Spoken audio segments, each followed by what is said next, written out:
Assalamualaikum everyone, how are you all? I hope every one of you is fine. I am here with another lecture. My lecture number is 114 for class 10th, जिसमें हम लोग unit number 15 water के बारे में discuss कर रहे हैं.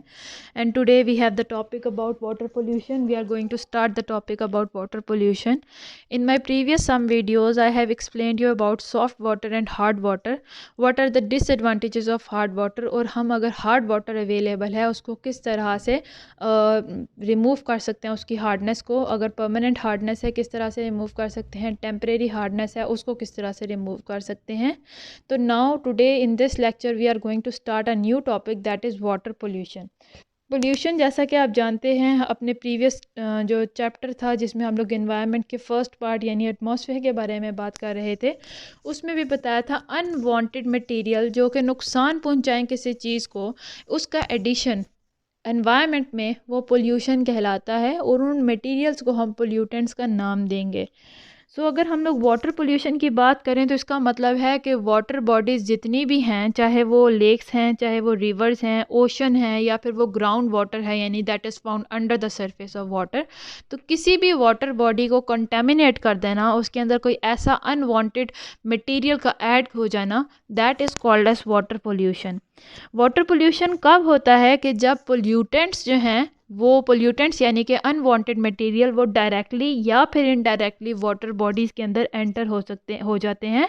And they are not treated on time and this will cause to formation of harmful compounds. इसकी वजह से हार्मफुल कंपाउंड्स बनते हैं. इसको हम वाटर पोल्यूशन का नाम देंगे. वाटर पोल्यूशन यानी कि ओवरऑल जितनी भी वाटर बॉडीज़ हैं, हम यहाँ पे किसी एक स्पेसिफिक वाटर बॉडी या स्पेसिफिक एरिया की नहीं बात कर रहे. जो भी वाटर की बॉडीज़ हैं, चाहे वो ओशंस की फॉर्म में हैं या वो फ्रेश वाटर की फॉर्म में हैं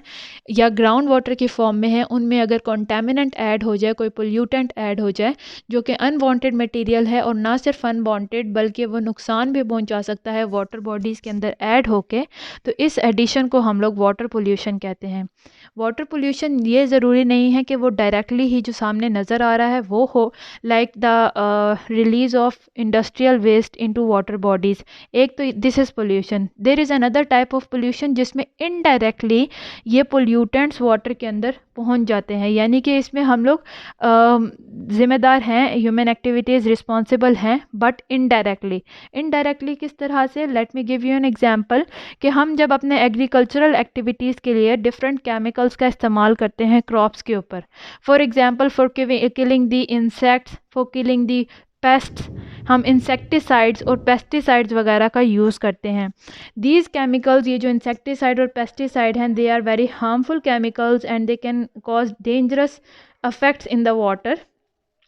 जब ये पेस्टिसाइड्स हम स्प्रे आउट करते हैं एग्रीकल्चर पे और वहाँ पे रेनफॉल हो जाए, तो रेनफॉल के अंदर वो सारे केमिकल्स जो हैं ऐड अप होते हुए, वो जब रेन वाटर रन करता हुआ किसी नियर बाय लेक या स्ट्रीम में पहुंचता है या फिर सॉइल से सीप होता हुआ अंडरग्राउंड वाटर तक पहुंच जाता है, तो ये जो केमिकल्स थे जो तो हमने अपनी तरफ से स्प्रे किए थे एग्रीकल्चर के ऊपर, हमने किसी वाटर मटेरियल के अंदर इनको ऐड नहीं किया, पर इनडायरेक्टली ये रेन वाटर की वजह से या किसी और रीज़न की वजह से वाटर बॉडीज़ में पहुंच जाएं, चाहे वो आसपास की कोई लेक या स्ट्रीम है या चाहे वो अंडरग्राउंड वाटर है, तो this will also lead to the contamination of water. इससे भी वाटर कंटेमिनेट हो जाता है, पोल्यूटेंट्स उसके अंदर ऐड हो गए हैं, वो हार्मफुल पोल्यूटेंट्स हैं जो कि वाटर को नुकसान पहुंचा सकते हैं.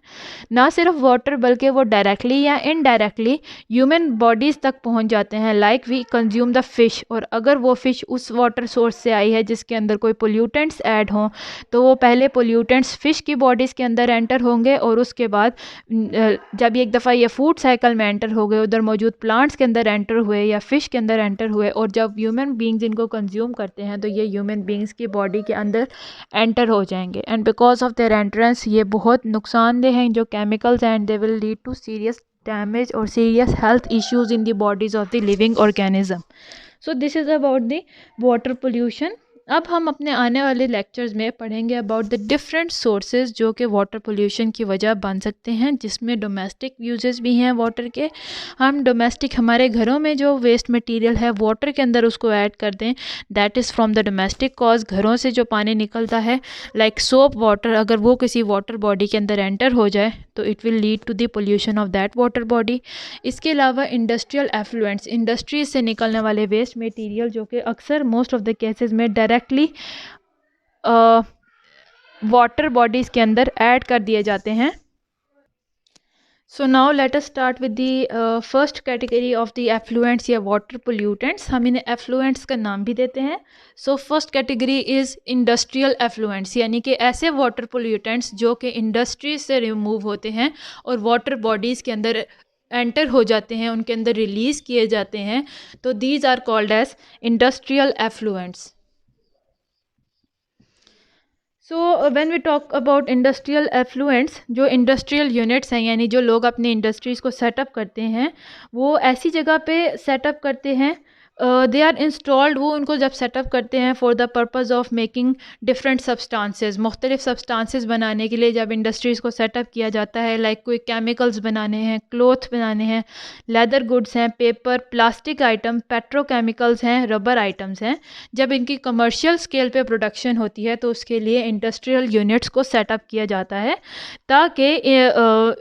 To meet the needs of the society, ताकि सोसाइटी की नीड्स को फुलफ़िल किया जा सके, ताकि आवाम को खुली अमाउंट में ये चीज़ें खुली मिकदार में प्रेजेंट हो। बट अनफॉर्चुनेटली ये जो इंडस्ट्रियल यूनिट्स हैं मोस्टली ऐसी लोकेशन पे बनाई जाती हैं, ऐसी लोकेशन पे सेटअप की जाती हैं कि जिनके आसपास कोई वाटर बॉडी प्रेजेंट हो, ताकि ये अपने जो वेस्ट मटेरियल्स हैं जिसमें मुख्तलिफ़ किस्म के केमिकल्स हैं या फिर मुख्तलिफ़ किस्म के सॉलिड मटेरियल्स हैं, या तो वो उस वाटर बॉडी के अंदर रिलीज़ कर देते हैं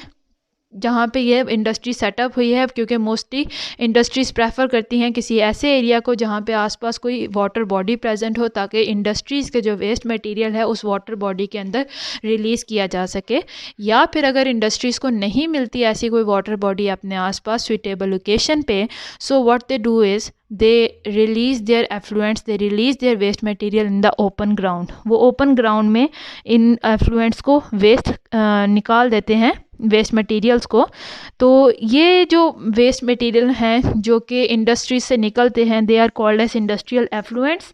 एंड अगर हम इंडस्ट्रीज़ की बात करें, क्योंकि ये सेटअप की जाती हैं मुख्तलिफ़ किस्म के प्रोडक्ट्स को बनाने के लिए, जिसमें केमिकल्स हैं, जिसमें लेदर इंडस्ट्रीज़ हैं, so most of the cases ये जो इंडस्ट्रियल एफ्लुएंट्स होते हैं they are very toxic in nature. ये टॉक्सिक ऑर्गेनिक केमिकल्स होते हैं, इनके अंदर इनऑर्गेनिक सॉल्ट्स होते हैं, मुख्तलिफ़ किस्म के हैवी मेटल्स होते हैं, मिनरल एसिड्स होते हैं, ऑयल होते हैं और ग्रीस होते हैं। सो यू कैन सी कि अगर हम बात करते हैं इंडस्ट्रियल एफ्लुएंट्स की, इसके अंदर मुख्तलिफ़ किस्म के बहुत ज़्यादा टॉक्सिक अमाउंट में वेस्ट मटेरियल प्रेजेंट होते हैं, जिसके अंदर ऑयल है, ग्रीस है, उसके अलावा ऑर्गेनिक कंपाउंड्स हैं, हैवी मेटल्स हैं। तो अगर ये मिनरल एसिड्स हैं, अगर इनकी बात करें इन वेस्ट मटेरियल की, तो ये बहुत जल्दी डीकम्पोज नहीं होते फर्स्ट ऑफ ऑल। सेकेंडली अगर ये वाटर बॉडी के अंदर एंटर हो जाएँ तो ये वहाँ पर मौजूद जो डिफरेंट ऑर्गेनिजम्स हैं उनकी डेथ का सबब बन सकते हैं। ऑन दी अदर हैंड जो वाटर है that is used as a cleaning agent. एक तो फर्स्ट ऑफ ऑल ये इंडस्ट्रियल एफ्लुएंट्स के तौर पे इस्तेमाल होते हैं, जो इंडस्ट्रियल एफ्लुएंट्स हैं उनको रिलीज़ किया जाता है वाटर बॉडी के अंदर।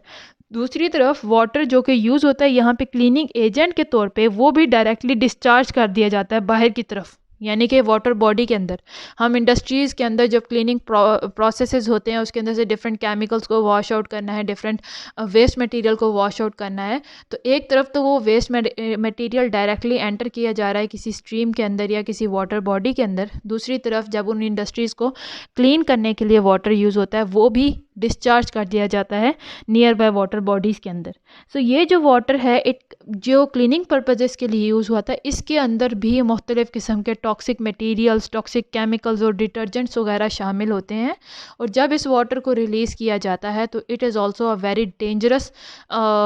Source of water pollution. So जब ये एफ्लुएंट्स और ये यूज्ड वाटर है,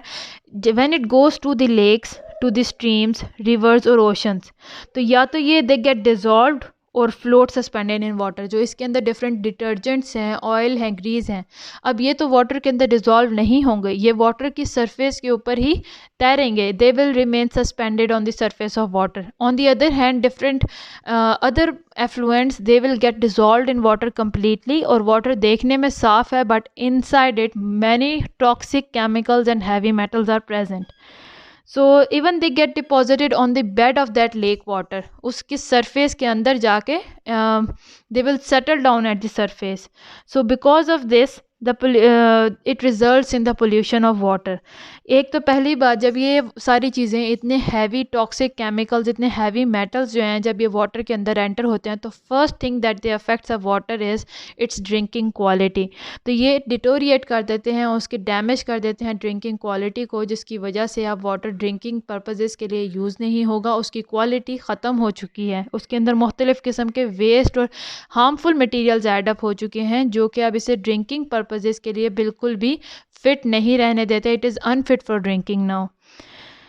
उसके अलावा ना सिर्फ ड्रिंकिंग यानी ह्यूमन कंजम्पशन के लिए ना सिर्फ ये ख़तरनाक हैं, बल्कि ये जितने भी एफ्लुएंट्स हैं जब ये वाटर के अंदर एंटर होते हैं तो वाटर की ऑक्सीजन कैरिंग कैपेसिटी को नुकसान पहुंचाते हैं, उसको डिक्रीज़ कर देते हैं। तो उसकी वजह से उस वाटर बॉडी के अंदर जितने भी एनिमल्स और प्लांट्स हैं, अब चूँकि ऑक्सीजन कैरिंग कैपेसिटी वाटर की कम हो गई है, इसका मतलब ये है कि वाटर के अंदर से ऑक्सीजन कम हो गई है, तो उसके अंदर जितने भी प्लांट्स हैं, जितने भी एनिमल्स हैं, वो सख्त खतरे में आ जाते हैं। It may lead to the death of the aquatic life, जब उनको ऑक्सीजन नहीं मिलेगी, क्योंकि उनका सोर्स ऑफ ऑक्सीजन, जैसे हमारा सोर्स ऑफ ऑक्सीजन हमारी एटमॉस्फेयर है, हमारी एयर है, सिमिलरली एक्वेटिक लाइफ के लिए उसका सोर्स ऑफ ऑक्सीजन वाटर है। सो अगर वाटर में ही ऑक्सीजन कैरिंग कैपेसिटी कम हो गई है, उसके अंदर ऑक्सीजन एडिक्वेट अमाउंट में नहीं प्रेजेंट होगी, तो उसकी वजह से जो एक्वेटिक लाइफ है उसको ऑक्सीजन नहीं मिलेगी, and that will lead to the death of the aquatic organism. इसके अलावा ना सिर्फ ये तो सोर्स ऑफ वाटर है जो कि अर्थ की सरफेस के ऊपर प्रेजेंट है, इसके अलावा यही वाटर जो डिस्चार्ज आउट हो रहा है, या ये पोल्यूटेंट्स जो एफ्लुएंट्स हैं जो इंडस्ट्रीज़ की तरफ से रिलीज़ हो रहे हैं, दे ऑल्सो सीप down and they will reach the ground water deposits. तो ये जाके ना सिर्फ सरफेस के वाटर के ऊपर बल्कि under the surface of the water, जो ग्राउंड वाटर है, उसको भी जाके कॉन्टेमिनेट कर देते हैं वाटर डिपॉजिट को। और ये वाटर तो ह्यूमन बींग्स मोस्टली ये जो अंडरग्राउंड वाटर है इसको यूज़ कर रहे होते हैं फॉर ड्रिंकिंग पर्पजेज़। सो जब ह्यूमन बींग्स इस वाटर को यूज़ करेंगे जिसके अंदर मुख्तलिफ़ किस्म के टॉक्सिक्स प्रेजेंट हैं, मुख्तलिफ़ किस्म के हैवी मेटल्स प्रेजेंट हैं, so because of this it will lead to serious disease in the human beings, जैसे कि कैंसर हो गया, गैस्ट्रो प्रॉब्लम्स हैं। सो ये ह्यूमन बींग्स को भी अफेक्ट कर रहे हैं डायरेक्टली या फिर इनडायरेक्टली। ना सिर्फ ह्यूमन बींग्स को, they also damage the soil, the crops, the plants और animals.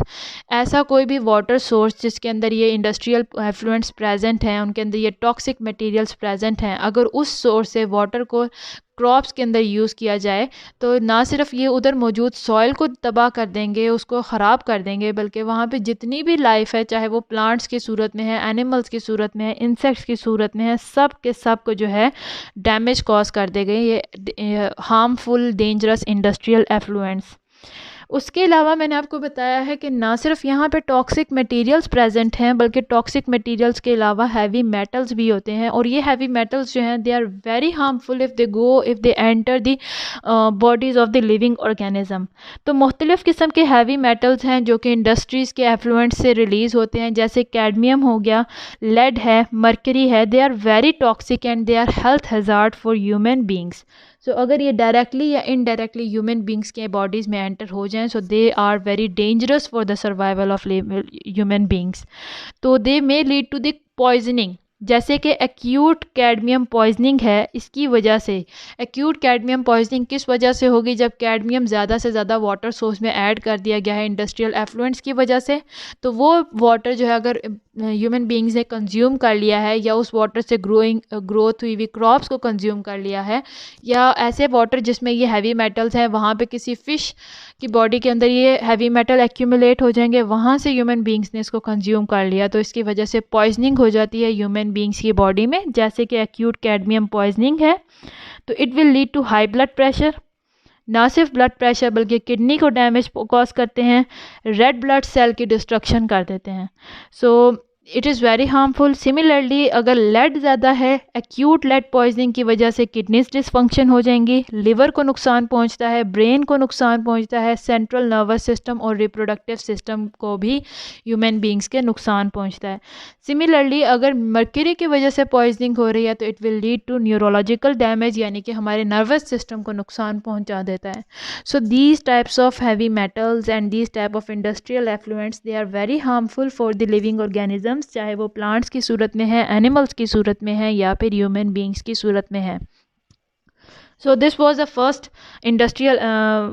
source of water pollution, that was industrial effluent. In my coming videos I will tell you about more